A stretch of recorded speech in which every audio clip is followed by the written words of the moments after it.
love your voice as you led me through the fire and darkest nights. You are close like no other. I've known you as a father.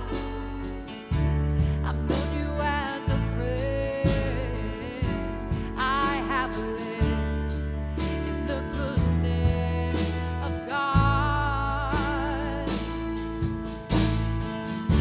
'Cause all my life you have been faithful,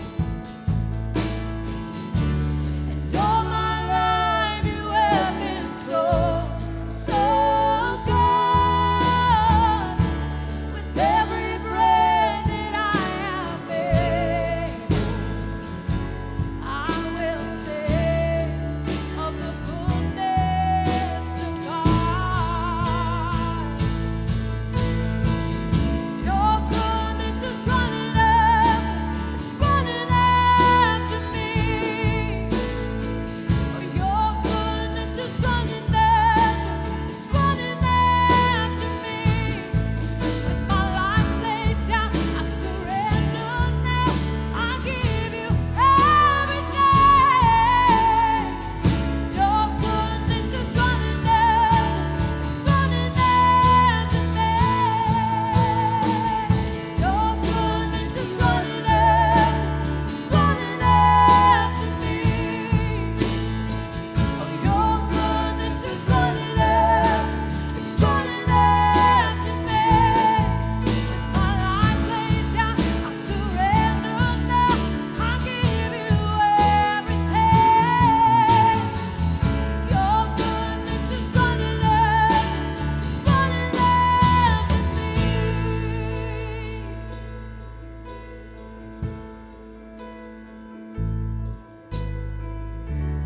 So my life you have been faithful. Yes, you have. All my life you have been so, so good. With every breath that I am able, I will sing the goodness of God. Oh yes, we're gonna sing. 'Cause all my life you have been faithful,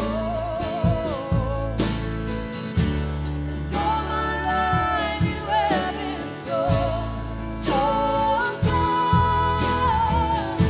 With every breath that I am able, I will sing of the goodness of God. Yes, I'm gonna sing of the goodness of God.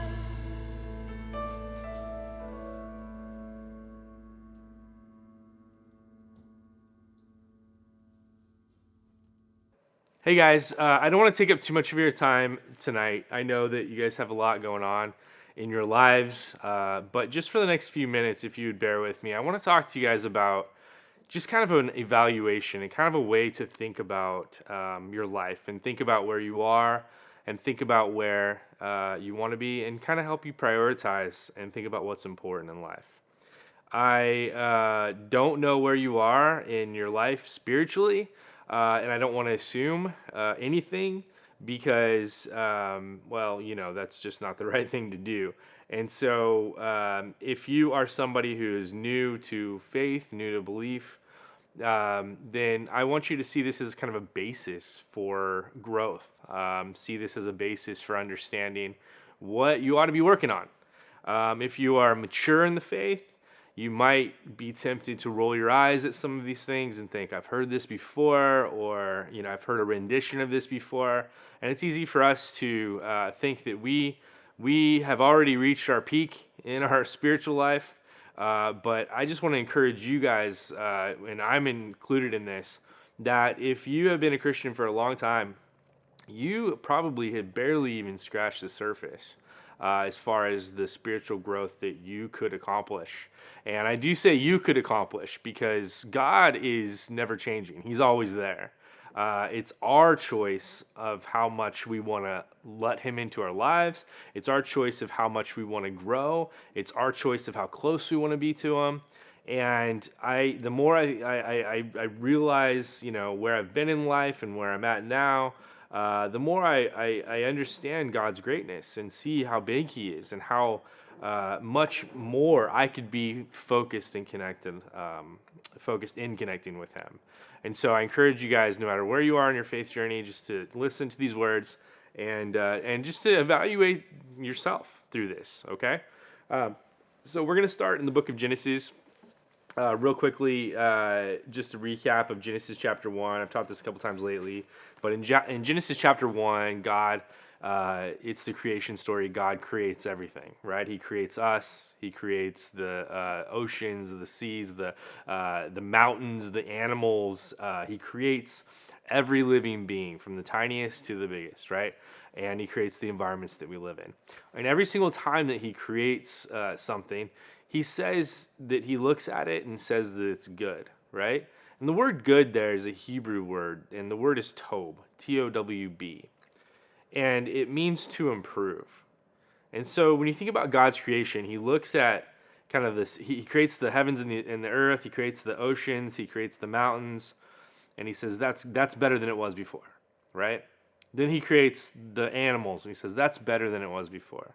And then He creates us, and He says that's better than it was before. Well, He creates man, and then He has to create woman, right, in order to really complete that picture.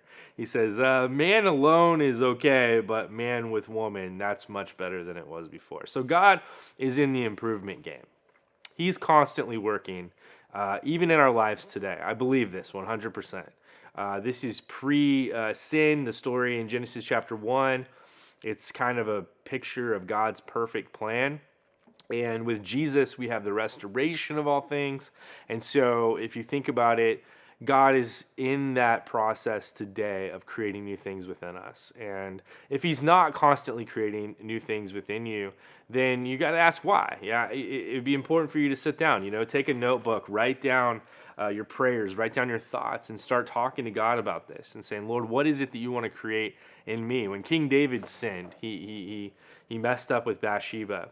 He ends up writing later in a psalm, it's Psalm 51, and he says, create in me a clean heart, O God, and renew a steadfast spirit within me. And that idea, to me, is a miracle. It's something that God can and will do. He'll continue to create new things within us. And so within that idea of the creation story, if you look in Genesis chapter 2:15, it says that when God put man in the garden, He put Adam in the garden, he called him and Eve to work it and to keep it. And the word, the Hebrew word for work it, right? The Hebrew word for that is to cultivate, to serve, and to worship. So you think about this garden that God puts us in, and He calls us to cultivate it. He calls us to work it. He calls us to put our hands to the plow, right? And to do the things that we're supposed to do. And this somehow is a form of worship. You think about our work today and how we get up in the morning and we go back to the grind and we think, man, what am I working toward? And sometimes it can get hard to stay motivated. Sometimes it can get really difficult to stay excited about work. But if we're able to put ourselves in this mindset that everything that we do it for God, that's a completely different mindset than waking up and having to work for the man, right? Or have to work for a paycheck, or have to work because you just have to work, right? It's a much different thing when you think about it in terms of worshiping God.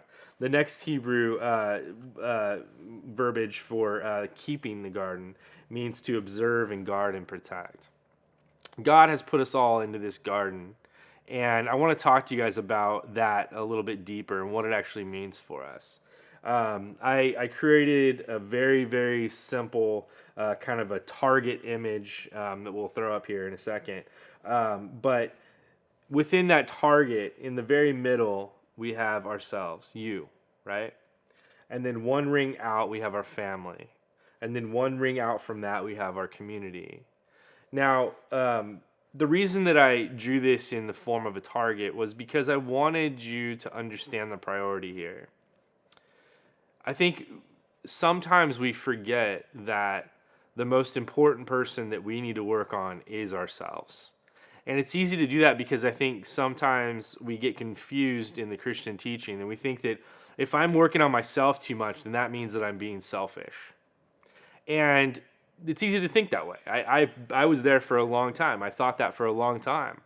And I thought, man, if you're constantly thinking about yourself and constantly, looking out for number one, that is selfish, and it is selfish. But there's a difference between that and just taking care of yourself, right? If I'm unhealthy spiritually, if I'm unhealthy physically, if I'm unhealthy mentally, then I'm not going to be any good for anyone else in my life. I'm not going to be able to be there for anyone else or to be any type of source for them of light or of help or of inspiration. I am going to be constantly in a state of struggle. And so the first one in our garden that we need to focus on is ourselves. Again, not being somebody who is completely selfish. This term self-care has kind of overtaken our society these days because there's some truth in it. But it can also go too far where self-care can be like every day is a spa day. Every day I need to take care of and do all these things for myself. I need to buy myself all these new clothes and all these different things. Yeah, that can easily, kind of shift into selfishness. But when I talk about spiritual self-care or mental self-care or physical self-care, it's just taking care of your health. It's making sure that you are good so that you can serve God, so that you can give. It's like a car without a gas tank or a car without being charged with its electrical battery, whatever it is these days, right?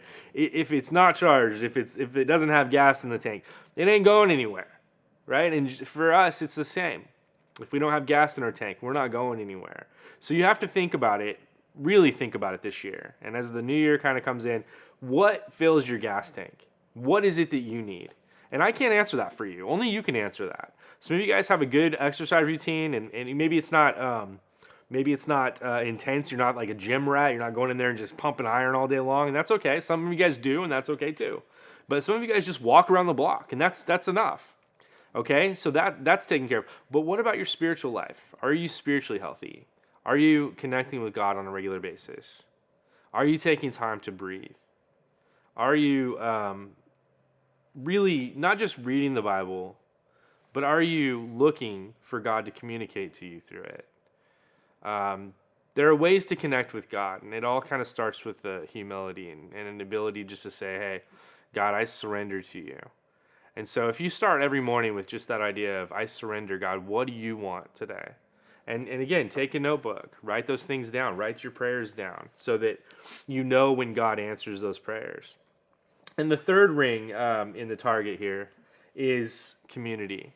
And that's sorry, let me go back. I need to go back to the second ring. I didn't really do that one. So the second ring is your family, okay? Your family, it's kind of an extension of you. It's the people that God has brought into your lives. Like I think about my wife. She's the number one person in my family that I need to connect with on a regular basis, that I need to make sure is healthy. She's an extension of me, right? It says in the Bible that the two shall become one flesh. And so it is my responsibility to make sure that she's healthy, that she's good. And then my kids are an extension of our relationship.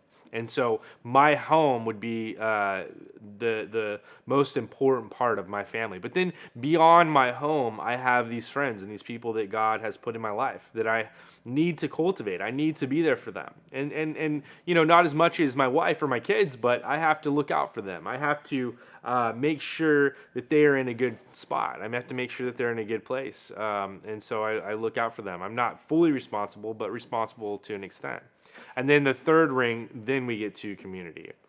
Now, community is your workplace, right? Or your school, or the place you volunteer, or whenever you leave your home or leave that circle of friends, it's the people in your life, it's the people in your town, it's the people in your neighborhood. And when it comes to that, there's a really good verse that I want to share with you guys. It's 2 Corinthians chapter 3, verses 2 and 3. I'm just going to read that. This is Paul talking to the church of Corinth.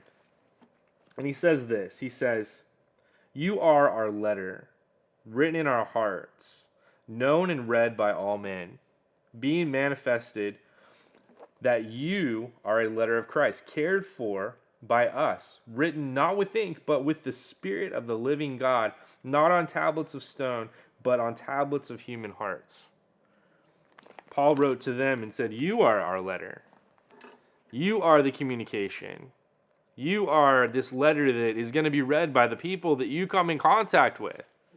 You see, not everybody in our lives is going to just automatically pick up one of these and start reading it, right? Like they're not going to start reading the Bible from page one. Some people will, but some people won't.